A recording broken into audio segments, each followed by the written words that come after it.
the group that will be presenting The Silly Chicken.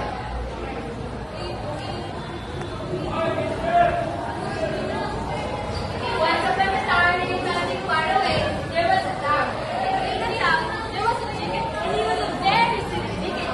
Even the dog said, Tak tak tak tak tak tak tak. And nobody knew what he meant. Of course, he didn't mean anything at all, but nobody knew that.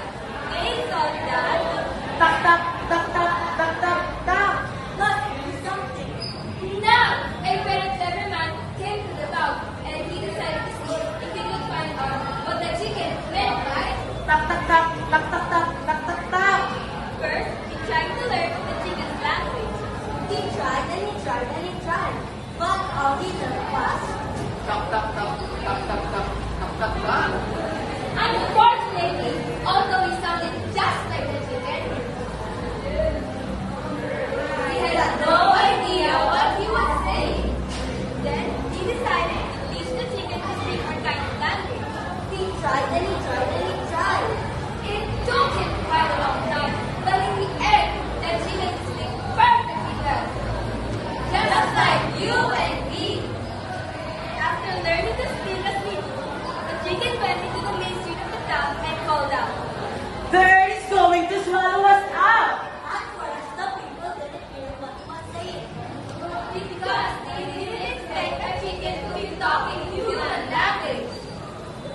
The chicken called out again. Bird is going to swallow us up. This time, the people heard him and they began to cry out. Good heavens! Good gracious! Dear me! The earth is going to swallow us up. Yes, indeed, the chicken says so. Thoroughly alarmed, all the people packed up their most precious things. And began to run away to get away from the earth. All of the people of the town and the village ran from one side of the earth and are now in circles. They ran from one town to another. They ran through the fields And into the woods, and across the meadows, they ran up the mountains. and down the mountain. They ran down the world and up the world and around the world. They ran in every possible direction. But they still couldn't get away from the earth. Finally, they get back to the town, and there was the chicken. Just where they had left it and where they started running, they asked the chicken, How do you know the earth is going to swallow us up? I don't know. At first, the people were astonished, and they said again and again, You don't know. You don't know. You don't know.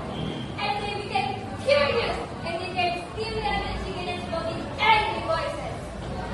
How could you let us such a thing? How dare you? You made us run from one town to another. You made us run through the field and into the woods and over the meadows. You made us run up the mountains and down the mountains. You made us run down the world and up the world and around the world.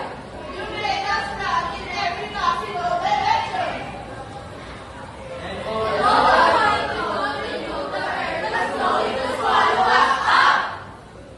Couple, well, the didn't show how silly we are. Only silly people would visit to a chicken in the first place. You think chicken knows something because he can talk? At first, the people just stared at the chicken and they began to laugh. they laughed and they laughed and they laughed. Because they realized how silly they had been. And they found that very funny indeed. After that, whenever they wanted to laugh, they would go to the chicken and say, Tell us something to make us laugh. Cups and saucers are made out of knives and forks. Who are you? Yes, who are you? I am an egg.